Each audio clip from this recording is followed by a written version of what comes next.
एक बार भगवान बुद्ध किसी धर्म सभा को संबोधित करने के एक समृद्ध नगर में जाते हैं।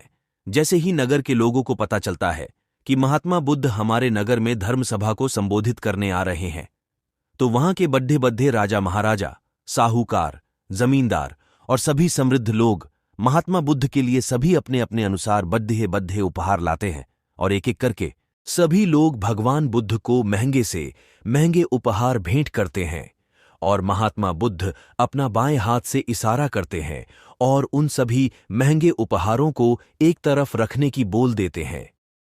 सभी समृद्ध लोग महात्मा बुद्ध को बड्ढे बड्ढे उपहार देकर अपने आप को ऊंचा दिखने की कोशिश कर रहे थे। उसी नगर में एक वृद्ध व्यक्ति रहता था जिसके पास खाने को भी कोई चीज नहीं थी। वह दिन भर भीख मांगकर या जहां से कुछ भी मिलता था उससे अपना पेट भर लेता था और इसी प्रकार अपना गुजारा करता था। उस व्यक्ति को भी पता चलता है कि भगवान बुद्ध उसकी नगरी में आए हुए हैं। वह भी महात्मा बुद्ध को कुछ देना चाहता था, लेकिन उसके पास देने को कुछ नहीं था।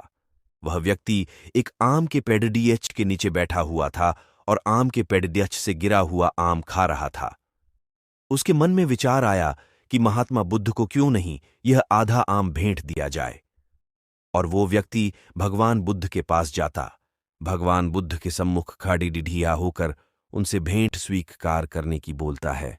महात्मा बुद्ध अपने आसन से उठकर अपने दोनों हाथों से उस व्यक्ति का आधा आम भेंट के रूप में स्वीकार करते हैं। यह सब देखकर वहां बैठे बड्ढे बड्ढे लोग और राजा महाराजा आश्चर्यचकित रह जाते। वह मन ही मन में सोचते हैं कि हमारे द्वारा बड्ढे बड्ढे उपहार दिए हैं, उसके लिए महात्मा बुद्ध खड्डे तक नहीं हुए हैं, जबकि इस निर्धन और गरीब व्यक्ति द्वारा दिया गया आधा आम के लिए स्वयं खड्डीढीशे हुए और अपने दोनों हाथों से भेंट स्वीकार करने लगे।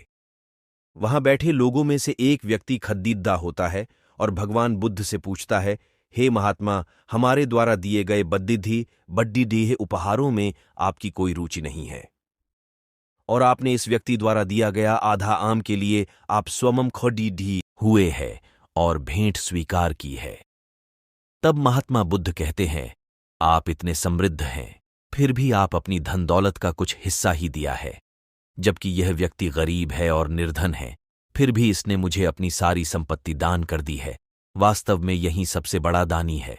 दोस्तों, इस कहानी के माध्यम से भगवान बुद्ध हमें यह संदेश देना चाह रहे हैं, दान छोटा या बड़ा नहीं होता है, और यह इस बात पर निर्भर करता है कि आपके पास कितना है और आप कितना दान कर रहे हैं।